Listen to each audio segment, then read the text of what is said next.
So then the night of the One Direction concert, my sister and I were in Kansas City, so we got a little motel room just to stay the night so we didn't have to drive back. And that night in the motel, I felt very ill, and I had to throw up, which doesn't happen often.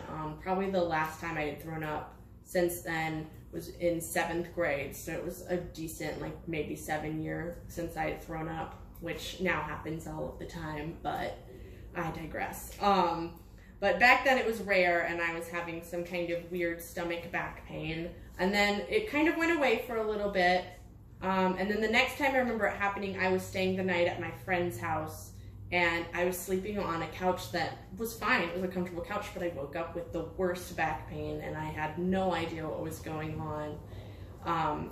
And I just kept trying to crack and pop my back and twist it. I had people try to rub my back, and nothing helped.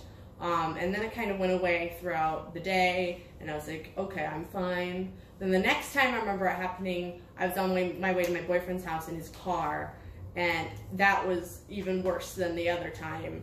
And I knew there had to be something wrong at that moment. It felt like an actual pain in my side where there was something wrong with an organ in my body. So I got to his house and I had to lay down, and I was just drinking water and whatever.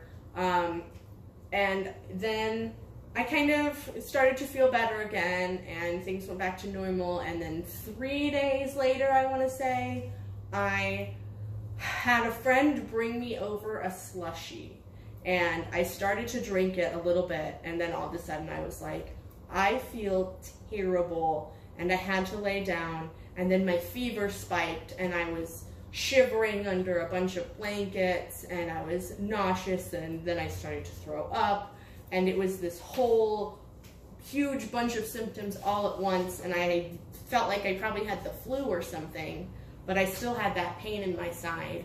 And then that went on for all night into the next day. I tried to eat something, maybe soup or something, and I couldn't keep it down. I couldn't keep water down. I couldn't keep anything down. I had terrible back pain. My head began to hurt because I was dehydrated and hungry. I couldn't sleep. I was awake for 3 days. I hadn't eaten for 3 days. I hadn't drinking anything for 3 days, and I finally went to the doctor, and they were like, you have a kidney infection that must have stemmed from a urinary tract infection that wasn't ever like noticed or found, and the infection in my kidney had gotten very bad.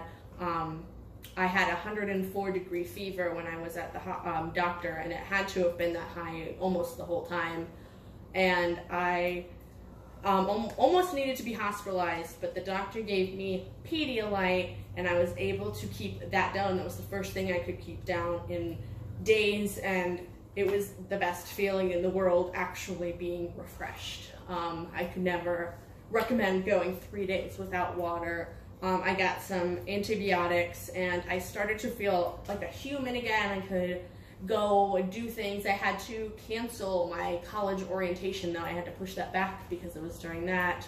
But I was not 100%, and I didn't get to be 100% again until maybe October. So this all had started in July, and it went on. I kept feeling a little bit better, and then all of a sudden the side pain would come back, and I would have to be brought to the doctor. Or one time I had to go to the emergency room because it was so bad that I was screaming and crying in pain, and they had to like give me a bunch of pain medicines, and they weren't helping. And eventually I finally went to a urologist who could do like an exam of my kidney and see what was going on with it, and I found out I just had like a little pocket in my kidney that had trapped the infection, and that's why it lasted so much longer than any other kidney infection maybe would have. So I'm very susceptible to those, and I don't notice when I have UTIs, so not a great combination. And I haven't had one since, luckily, and if I ever do, that'll be the end of me, because it's just a terrible experience. That's the end.